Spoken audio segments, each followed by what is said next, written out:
Hang tree bait. You've done your building with lies and trickery, Boyd Morgan told Abe Pritchard. That's why you'll never live in the house Tally Morgan built. When the funeral was finished and the vast crowd that had stood bareheaded beneath a brassy sun to pay last respects to the memory of Tally Morgan, cattleman, began a restless stirring toward the cemetery gate, young Boyd Morgan shouldered unobtrusively among them, accepting their muttered sympathy with no outward show of his own stormy thoughts. That was the Morgan way. The evening train had brought Boyd Morgan back to Parnell, where 5 years' absence had made him a stranger on his home range. And a stranger would have to make his fight alone. If Tally Morgan had been murdered, 100 men would be crying for vengeance, older men who'd brought cattle to this Northland and helped Tally Morgan carve an empire out of the prairies, newer men whose hands were calloused from the plow, sod-busting men who'd conquered Tally Morgan's kind in their own impassive way, then come to respect the wang leather breed they'd vanquished. But Tally Morgan had died peacefully, worn out like a saddle that has served its usefulness. And remembering that, the son of Tally Morgan wondered what scant measure of sympathy he might command when he made his stand. At the gate, Coralie Lang brushed Boyd's elbow. A slim man of medium height, still Boyd towered a full head above her, and he awaited her words with a mingled eagerness and regret. Always a grave girl, she was graver now. She said. "Sorry I didn't see you last night, Boyd. I'm keeping my shop closed the rest of the day. We could talk there." "Have to see you later," Boyd answered. "I've got some business to tend to." This sun-scorched flat ran unbroken to the town itself, and Parnell lay sprawled upon the levelness of the prairie, but above the town rose a bluff and the house stood perched upon it, aged and immense and still clinging to grandeur. Coralie nodded toward the house. "Up there?" she asked. "Yes," he said. She drew in her breath, the sound like a sob, and turning then, she headed quickly toward Parnell and her millinery shop. Boyd followed after her. But when he reached the boardwalk he angled over to a mercantile store where its owner, just returned from the funeral, was twisting a key in the door. "You sent the grub up to the house like I asked?" asked Boyd. "A month's supply," the storekeeper answered and gave him a quick and speculative look. "Good," Morgan said and went striding off again. Finding the trail, he toiled upward to the house, and, drawing nearer, he could see how the sun had blistered it and the wind had battered the shutters and the years had worked their quiet havoc. He'd been born in this house and he'd slept here last night. His valise was in an upstairs room and he got his gun and cartridge belt from it and strapped them under his dark coat. Then he took a stand on the broad porch, looking down upon Parnell and seeing the wagons churn the dust as farmer and rancher, in for the funeral, headed for the far range. Soon they were gone and Parnell fell into a sun-stricken somnolence and there was silence save for the soft rustling of the cottonwoods along the main street. Presently Abe Pritchard came speeding up the hill. An exceedingly bony man, garbed always in staid black, this Pritchard had the look of a Yankee trader, but there was none of New England's honesty in his narrow face. Power had given him an added arrogance in the 5 years since Boyd Morgan had seen him, but Pritchard, within speaking distance, said affably enough. "Good morning, Morgan. I've come about this house." "He had a letter from Sheriff Andy Webb," Morgan said. "He claimed the house was sold to you for unpaid taxes." "That's a lie, Pritchard. Dad and I swapped letters all the time, was gone. If Tally Morgan had needed tax money he'd have asked me for it. He had his pride, but we were both Morgans." Pritchard drew forth a huge bandana and mopped his high forehead. "Come now," he said. "The courthouse records show clearly that this house is mine. But I'm a fair man, Morgan, and I'll pay you any reasonable sum for a clear and undisputable title." "And then?" "I'll put it in good repair and move in. I had done well here, Morgan. The homesteader influx has meant out a trade for the town and I've my own store and livery stable and some plans for taking up land. Need a home befitting my station in the community, and I've always had my eye on this one. This house belongs to the Morgans," Boyd said. "Now get." Whereupon the affability fell from Abe Pritchard and he said harshly. "I was only trying to make it easy for you, you young whippersnapper. Can't you understand that the day is done when the Morgan name was big on this range? You've a ranch of your own over in the Judith country, they say. What can you gain by keeping me out of this house? My father fought Indians and rustlers to make this country safe enough so that snakes like you could come crawling in, Pritchard," Boyd said. "He built this house with gunsmoke, honest gunsmoke, and pride and sweat. You've done your build Gunsmoke built 89ing with lies and trickery, and you hated Tally Morgan because until the day of his death he was big enough to stand between you and most of your dirty schemes. And you'll never live in the house that Tally Morgan built. Just let me remind you that yo ain't no legal leg to stand upon. That means that, and rasped Pritchard, people won't dare side you. T'll be coming back, feller. He went stiffly down the hill and Boyd Morgan looked after him thoughtfully, then turned into the house and sought his father's room and began rummaging through the old desk. He found the tin box that held the important papers and forced it open. There were tax receipts inside, but none bore a date less than 3 years old. Aloud he said, "Pritchard would have thought of this. And he had his chance to go through this box in the days between Dad's dying and my getting here." Out into the kitchen, Boyd surveyed the heaped food supplies which the mercantile store had delivered and, mindful of another need if a siege should shape up, he went outside and found a huge barrel beneath a rainspout. The barrel was bone dry at this season and he wheeled it into the house and proceeded to fill it, making many trips, bucket in hand, to the pump in the backyard. This done, he came to the porch again to find 3 men toiling up the slope. Abe Pritchard was one, the others a pair lately in his employ, 90th Street and Smith's Western Story and Boyd Morgan knew their gun-hung breed. Now they had their .45s uncased. Leveling his own gun, Morgan sent shots spattering, and the 3 broke, scattering to the cover of rocks that strewed the slope's bottom. Retreating into the house's vast hallway, Morgan stood in the shadows, his eyes alert, his Zune ready. The siege was on. There was a long, hot afternoon of this, those guns below barking intermittently, Morgan replying in kind but spacing his shots, the town drowsing the while, though men poked their heads from doorways and had their look. Thus was the ancient might of the Morgans pitted against this new power that had become Abe Pritchard's, and that made it a battle of giants with lesser men knowing no course but to hold neutral. In mid-afternoon, though, there came one lone figure from Parnell Street. Coralie Lang walked toward the house with an aristocrat's disdain for the death that was in the air. She had brief words with Abe Pritchard, and she came up the hill then, the guns falling silent. When she reached the porch, Morgan drew her into the hallway saying harshly, "What fool business is this? Those boys below are playing for keeps." "Pritchard won't let them shoot while I'm here," she said. "He thinks I've come to try and talk you out of this stand." "And that's what fetched you?" Coralie looked at him long and silently, trying hard to find words. Then, "I never thought I'd throw myself at any man. Not even you, Boyd. But there were letters between us these last 5 years. I once opposed, that took some of the grimness out of him, mellowing his eyes. I've built a nice little spread over in the Judith country," he said. "Dee built it for you, Coralie." She raised her face to him, all woman, all eagerness. "A train comes through tonight." He turned grim again. "I won't be on it," he said. "Then nothing counts with you but this?" Now it was Boyd who groped for words, wanting desperately to make her understand. "I know Pritchard's kind," he finally said. "He's grown big, and he'll grow bigger.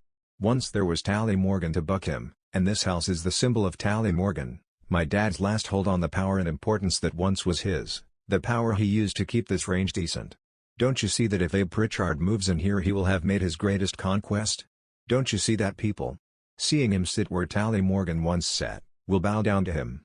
But as long as a Morgan holds this house, then the Morgans still stand between Pritchard and something he wants. It's living proof to the little fellows that Pritchard can be beaten. Do you savvy that?" "I only understand that one Morgan was buried today and another may he buried tomorrow," said Coralie. "Why do you make a fight the house that for people who won't even come to side you? The townspeople don't count, they've already lost themselves to Pritchard. It's the men of the range who got to be taught that the Morgan way is the only way to buck Pritchard. I couldn't ask them to side me, I have no proof that Pritchard's claim on this house is false. But when Pritchard begins scheming them out of their own land, they'll look at the house of Morgan, and remember." Coralie shook her head and went down the hill and, once she was past where Pritchard and his men were posted, Morgan expected the guns to start speaking. But another man came toiling up the hill and the truce continued to hold, for this man was Sheriff Andy Webb. A rotund, weary-shouldered man, Webb had gotten his first votes because Tally Morgan had nodded his way, but that had been 30 years before. Now Webb stood before the porch and said, "Don't you think you'd better give up this foolishness, Boyd?" Looking at the sheriff, Boyd Morgan saw all the men of this range, blinded, bewildered and not too sure of themselves, and he felt a thrust of pity. "You know confounded well, Andy, that Dad never let his taxes lapse," he said. Webb shrugged. "If Pritchard bought somebody, it was the county treasurer, not me. I wouldn't know about that. But I don't want you dead, son. That's why I'm here." A sudden, Heady anger washed Gunsmoke built 91 through Morgan and he said, "Get down that slope. Get back to the man whose boots you're ready to lick before I put a bullet through the badge you're not fit to wear." He sent a bullet to Geyser Dirt at Webb's feet, and the sheriff went running down the slope, and it was Morgan's thought then that his anger had now put 4 guns against him instead of 3. But Andy Webb went off into the town, taking no stand, and the 3 below began shooting again. There came a certain deathly monotony to all this, a situation deadlocked with those 3 hunkered in the rocks below and Morgan with the house to shelter him, and no change through the ensuing hours. As the afternoon ended and the gray of twilight began seeping over Purnell, hunger drove Morgan to the kitchen. He hastily snatched food he could carry to the hallway and made a wary meal there. His was the dismal knowledge that with the coming of night the showdown would shape itself. Cloaked by darkness, Pritchard and his men would circle the house, approaching it from the sides and behind, perhaps, and there were too many doors and windows to permit one lone man to make an war stand, so Shisking Boyd grew increasingly alert, probing the thickening shadows down there among the rocks, straining his eyes for any slight movement, feeling his own tension built with the spreading darkness. 92 Street and Smith's western story. Then something white glimmered on the slope trail, and he might have fired if Corley's voice had not come to him. "It's me, Boyd," she cried. "Pritchard's let me through again." He risked moving out of the doorway, bewilderment in his eyes as he looked down upon her. She came so close that the perfume of her hair was in his nostrils, and she said, "T had to come again. To bring you these." She was pressing papers into his hand, and Boyd stared at them, not understanding, until she said, "Your dad sent for me the night he died. He knew Pritchard wanted this house. Pritchard had tried to buy him out many times and when Tally refused, Pritchard hinted that he'd get the house anyway. He was a wise man, your father, and he must have guessed Pritchard's intentions. So Tally Morgan gave me these to keep. They're the tax receipts, right up to date." "You've had these all the time?" Boyd asked, puzzled. "T could have given them to you this afternoon. But I wanted you to drop this fight. And now," Corley's voice was sharp with bitterness. "Now I know you'll stay here till Pritchard kills you. But at least I want you to know that you're making a just fight." He stood staring at the tax re_seats, torn between a fierce elation because he had them and a fiercer regret because this girl was forever lost to him. "This makes everything different," he said. "When you go down the slope, find Andy Webb and tell him all about this," she said. "Very well," and took a step toward the trail. Below, a gun blossomed redly against the night and a gout of dirt lifted near the girl. Pritchard's voice rose jeeringly. "Stay put, miss.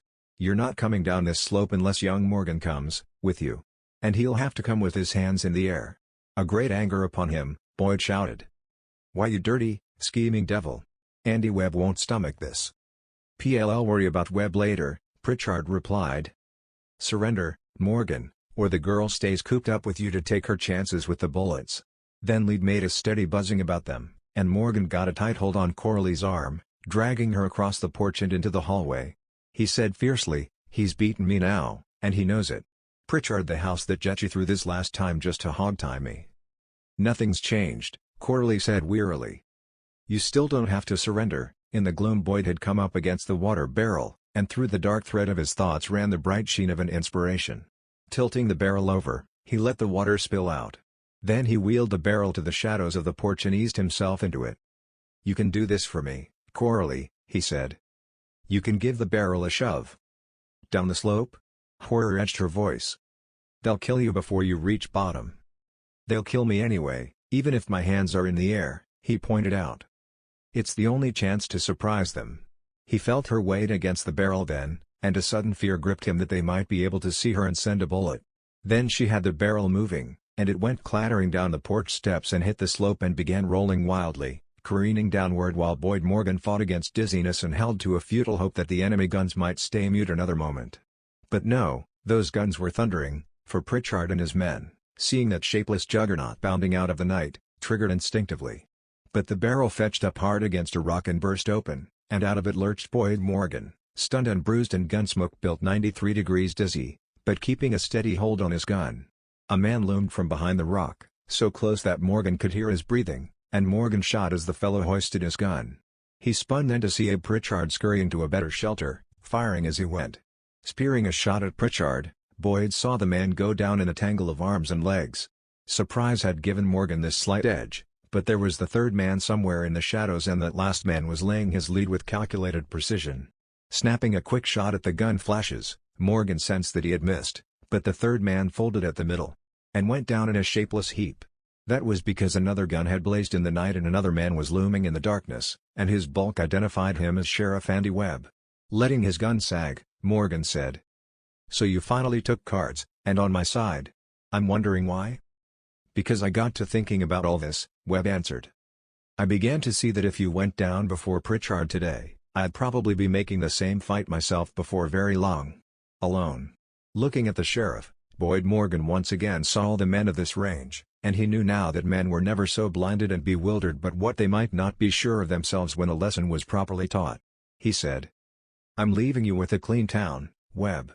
We'll be back from time to time to pay my taxes on the house and to second that you keep the town as the Morgans left it." "You're going?" Far out across the prairies a train whistle echoed surlily and Morgan said, "On that train. My valise is up at the house. Send it to my Judith spread. And you'll find Coralie Lang up at the house, too. Tell her I'm beholden to her. Will you do that?" "Sure," Webb said and went lumbering off into the darkness. Boyd Morgan stood beneath the depot's eaves, watching the mailbag being tossed from the train, watching the crew lower the spout from the water tank. And it was while he stood here, triumphant yet finding no final glory in his triumph, that he felt a touch upon his arm and turned once again to look down upon Coralie Lang. "Andy Webb told me," she said. "Were you leaving without even saying goodbye, Boyd?" He found himself with a need to busy his hands, and he shaped up a cigarette. "I figured it best," he said finally. "You'd want no part of me now, Coralie. You'd always be remembering that I put what seemed like a fool's stubbornness ahead of you." "That's how I felt when I first climbed the slope today," admitted Coralie. "It wasn't until Sheriff Webb came to me tonight that I really began to understand what you were doing and why you were doing it." Webb had his shoulders squared when he reached the house on the hill. "Boyd. He's been a good sheriff in his way, and he'll be a better one from now on. He only needed a Morgan to show him the way." Still Boyd couldn't fathom the change in her or understand the warmth in her voice, but now she said, "I wanted you alive, Boyd. That was all that counted with me. But if you'd stayed alive by letting Pritchard take over the house, you wouldn't have been the man I've known and loved. With a woman the heart comes first, the logic later. Now do you understand?" The train was chuffed to a start. Boyd got her by the hand and they went running together, and he hoisted her up the steps of the coach and swung aboard after her. He felt the breeze in his face, and he had his last look at Parnell, and high on the hill he saw the sturdy silhouette of the house that Tally Morgan had built, the proud house. The unsullied monument for lesser men to look upon when they needed the strength and the spirit that had been Tally Morgan's. When he seated himself beside Coralie, Boyd wondered if she'd read his thoughts, for she put her hand on his and she said, "Down in the Judith country we'll build another house, Boyd, a smaller house. But we'll use the same material. It stands well against all the winds." The end.